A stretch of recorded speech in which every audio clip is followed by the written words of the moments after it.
Ya, bismillahirrahmanirrahim. Assalamualaikum warahmatullahi wabarakatuh. Ketemu lagi dengan saya Muhammad Hilal.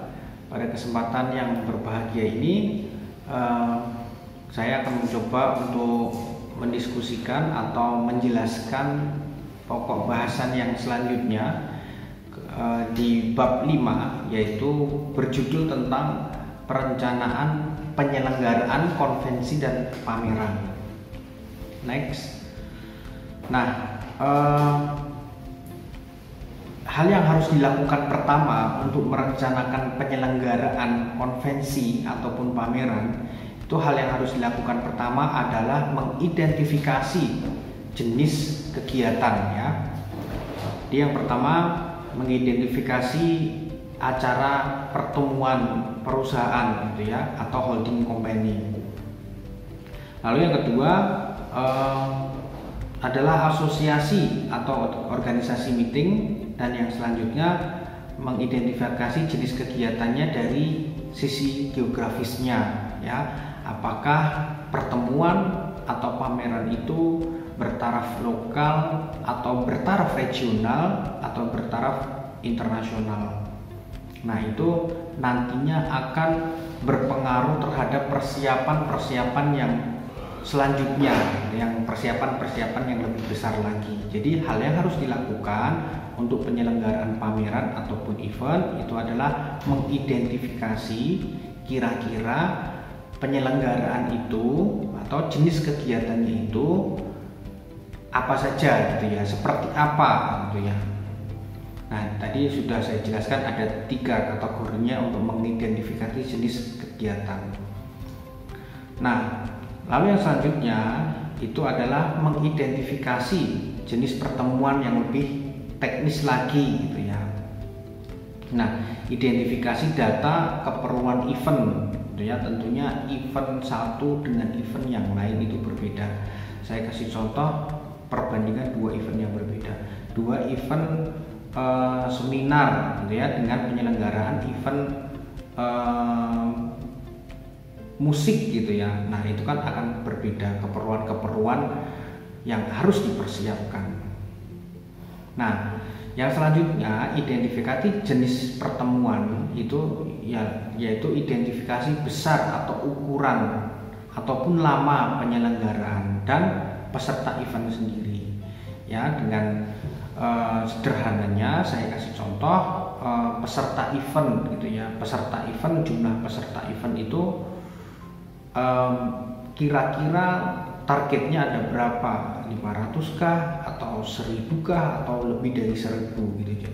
Jadi setelah ditentukan kira-kira maksimal kapasitas yang harus disiapkan itu minimal berapa gitu. Jadi harus ditentukan lokasinya nanti seperti apa gitu ya. Nah, yang selanjutnya untuk mempersiapkan yang identifikasi yang ketiga adalah identifikasi objek event.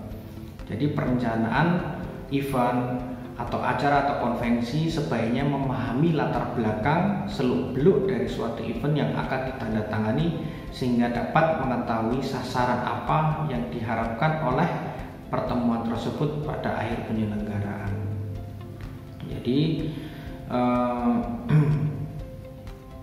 event itu ya, objeknya gitu ya, itu seperti apa, jadi harus ditentukan terlebih dahulu. Nah, yang selanjutnya kita akan berbicara tentang pertimbangan penyelenggaraan konvensi. Lebih spesifik lagi, lebih teknis lagi. Yang pertama adalah penentuan lokasi dan ruang pameran. Pihak klien yang menetapkan dan mengkonfirmasikan lokasi penyelenggaraan atau pertimbangan dalam menentukan kondisi sekitar lokasi pertemuan digelar gitu ya. Jadi saya ulangi sekali lagi yang saya sudah jelaskan di depan, bahwa ditentukan dulu, diidentifikasi event apa atau acara apa yang harus kita lakukan sebelum ditandatangani oleh ketua ataupun investor ataupun pendana ataupun tuan rumah gitu ya.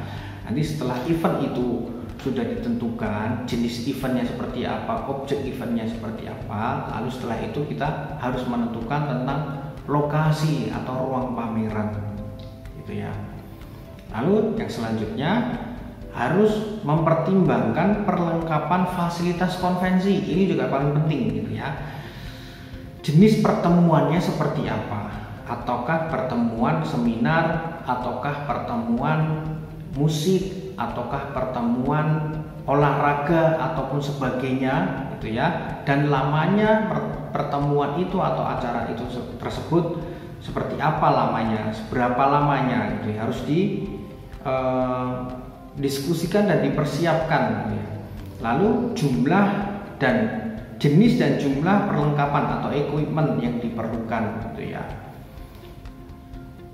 Yang selanjutnya adalah jumlah ruangan yang dibutuhkan. Selanjutnya, apakah event itu yang kita akan selenggarakan itu ada peserta difabel atau enggak gitu ya. Itu juga harus dipersiapkan. Lalu selanjutnya, apakah perlu ruangan khusus untuk gudang gitu. Nah, ini juga harus perlu dipersiapkan karena hal-hal yang seperti ini itu akan sangat-sangat berpengaruh terhadap event atau acara yang akan kita selenggarakan. Jadi, pertimbangan penyelenggaraan konvensi yang selanjutnya adalah mempertimbangkan perlengkapan fasilitas konvensi. Oke, yang selanjutnya adalah identifikasi ukuran, identifikasi waktu, dan peserta konvensi. Jadi besar kecilnya suatu event ditentukan jenis event itu sendiri. Ya, dengan mengetahui besar kecilnya suatu peserta konvensi akan membantu perencanaan dalam merancang dan menentukan proses pelaksanaannya. Jadi dengan cara kita melihat banyak sedikitnya peserta, jadi kita harus bisa merencanakan event itu seperti apa pelaksanaannya, dan itu akan sangat-sangat berpengaruh atau menentukan proses pelaksanaan acara itu sendiri. Nah, lalu yang selanjutnya adalah durasi berkaitan dengan masalah waktu, yaitu rentan waktu pelaksanaan suatu event. Nah, itu juga harus dipersiapkan. Nah, itu akan lebih baiknya itu dibikin seperti rundown acara gitu ya. Jadi jam segini sampai jam segini ini acaranya nanti apa? Apakah ada acara pembukaan, ada acara gladi bersih, atau ada acara yang lain-lainnya gitu ya. Jadi harus dibikin rundownnya gitu. Jadi itu pun setelah dibikin rundown secara tertulis, itu dirapatkan dari berbagai pihak gitu ya, dari semua si acara. Oke, yang selanjutnya adalah evaluasi kelengkapan konvensi, pameran atau event itu sendiri. Jadi evaluasi itu harus mempersiapkan, ya, menyiapkan gitu ya. Apakah tersedianya space yang memadai di lobi untuk melaksanakan check-in out prosedur gitu ya. Lalu selanjutnya strategi elevator menuju kamar, tersedianya ruang tunggu di lobi, ataupun kondisi siap jual bagi kamar dan isinya. Lalu ukuran pertemuan dan catatan ruang yang berbeda tipe. Selanjutnya kapasitas ruang pertemuan dibuat model bervariasi, ataupun perlengkapan furnitur konvensi, penataan pencahayaan ruang, infokus atau screen gitu ya, ataupun jenis dan jumlah mikrofon, counter pendaftarannya juga jumlahnya nanti berapa, lokasinya di mana. Lalu pemeriksaan lokasi dan penempatan regulator food, beverage, room service, dan banquet capability. Dan yang selanjutnya adalah evaluasi kualitas makanan dan minuman. Ya, jadi hal-hal yang seperti ini, evaluasi atau lebih bisa dimengerti adalah persiapan gitu ya, yang harus dilakukan agak sedikit di luar non teknis. Itu yang sangat-sangat menunjang dengan kesempurnaan acara yang akan kita bikin tadi. Nah, ini saya contohkan beberapa yang harus dipersiapkan, evaluasi kelengkapan konvensi dan pameran. Jadi kelengkapan gitu ya. Jadi lebih dilengkapi itu lebih bagus gitu ya. Pun kalau tidak dilengkapi juga masih bisa terlaksana, tapi paling enggak kita kalau mau membuat event atau sebuah acara itu harus berorientasi kesempurnaan gitu ya. Oke, nah selanjutnya setelah saya menjelaskan tentang persiapan sebelum event itu terbentuk ya, Nah, kita harus melaksanakan sesuatu sebelum acara, konvensi, pameran atau event itu terlaksana secara real gitu ya. Apa yang harus dilakukan yaitu adalah gladi bersih atau biasa disebut dengan gladi resik gitu ya. Itu pengertiannya adalah rekayasa event sebelum berlangsung secara nyata. Nah, gladi bersih itu dilaksanakan seakan-akan memang acara itu benar-benar sudah terlaksana gitu ya, tapi belum terlaksana secara real gitu ya, belum terlaksana secara pesertanya sudah datang semua, tapi semua kepanitiaan itu sudah bekerja dengan sesuai dengan tugasnya masing-masing. Itu fungsinya adalah untuk pengontrolan keseluruhan persiapan. Jadi masih ada satu kesempatan lagi jika persiapan itu ada yang belum terlaksana, segera dipenuhi gitu ya, sebelum acara itu berlangsung secara real, secara langsung gitu. Jadi fungsinya adalah membuat keberhasilan yang didapat dari nilai penjualan semua peserta pameran gitu ya. Terus fungsi untuk gladi yang selanjutnya adalah keberhasilan yang didapat dari kualitas pameran itu sendiri gitu ya. Lalu selanjutnya keberhasilan yang didapat dari kontak-kontak dagang selama pameran berlangsung gitu ya. Jadi saya kasih contoh yang keberhasilan yang didapat dari kontak-kontak dagang selama pameran berlangsung ini, kita bisa mengetahui dari gladi bersih apakah vendor-vendor atau kerjasama dari kontak-kontak perusahaan dagang itu sudah oke atau sudah fix atau belum gitu ya. Nah, itu harus dikomunikasikan lebih lanjut. Kalaupun belum ada satu atau dua yang belum terkomunikasi, segera dikomunikasikan, segera dipersiapkan gitu ya. Nah, yang selanjutnya adalah fungsinya adalah keberhasilan yang diperoleh dari sorotan wartawan baik sebelum dan sesudah pameran berlangsung. Lalu yang selanjutnya keberhasilan yang didapat dari jumlah brosur yang dicetak sampai habis dibagi kepada peserta atau pengunjung. Lalu selanjutnya keberhasilan yang didapat dari peserta berkaitan dengan persaingan dan prosedur produk sejenis dan bersaing secara sehat. Itu adalah fungsi dari pengontrolan keseluruhan persiapan dalam pelaksanaan gladi bersih ya. Gladi bersih itu adalah rekayasa event sebelum berlangsung acara secara nyata.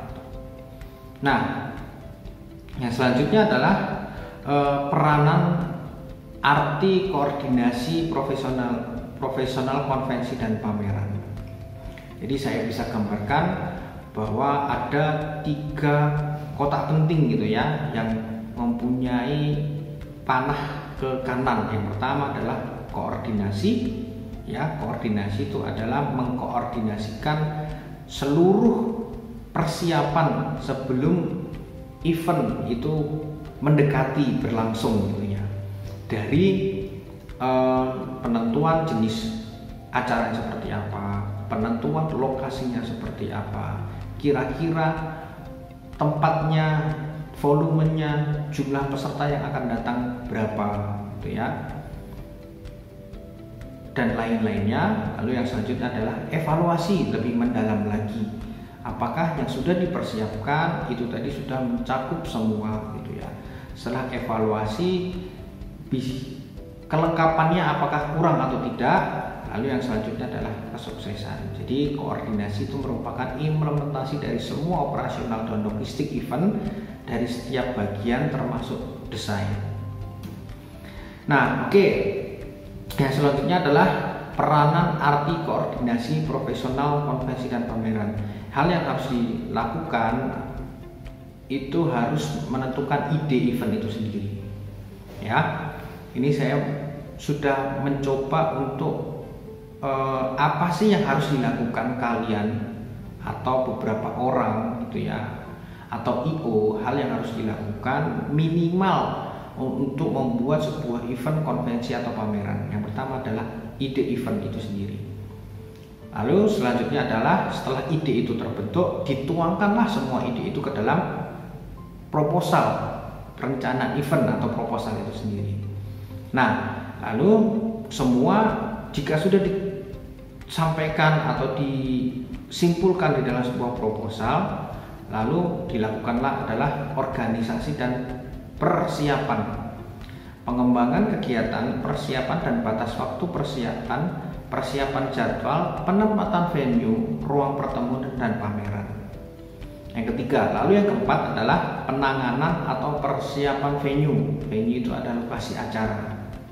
Itu berkaitan dengan izin usaha, permohonan izin, pembukaan asuransi dan kontrak kerjasama supplier, analisis gangguan-gangguan yang kira-kira akan ada, gitu ya, persiapan prosedur emergensinya seperti apa, dan lain-lain. Lalu yang kelima adalah hal yang harus dilakukan itu logistik dan fungsi distribusi. Nah, itu berkaitan tentang infrastruktur distribusi perlengkapan, tenaga khusus, pemesanan makanan dan minuman, audiovisual, keamanan, dekorasi. Itu kaitannya yang persiapan keenam adalah logistik dan fungsi distribusi. Nah, persiapan yang selanjutnya itu adalah implementasi event ya, yaitu operasional, kontrol, dan lakukan komunikasi pemecahan permasalahan harian. Ya, lalu selanjutnya adalah divestasi atau legasi, gitu ya, laporan keuangan, evaluasi, masukan dan catatan, tinggalkan yang tidak berharga, penghargaan staf, inventarisasi perlengkapan, pembersihan, pembayaran, restoran, lingkungan kerja dan lain-lainnya.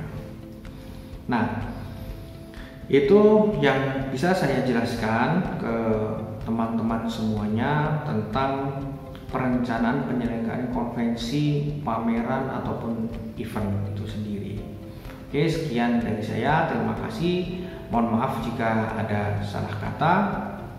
Jika ada pertanyaan atau ada hal yang belum dimengerti, silahkan komen di bawah, gitu ya. Semoga sukses selalu. Sekian dari saya. Assalamualaikum warahmatullahi wabarakatuh. Salam Dirgantara.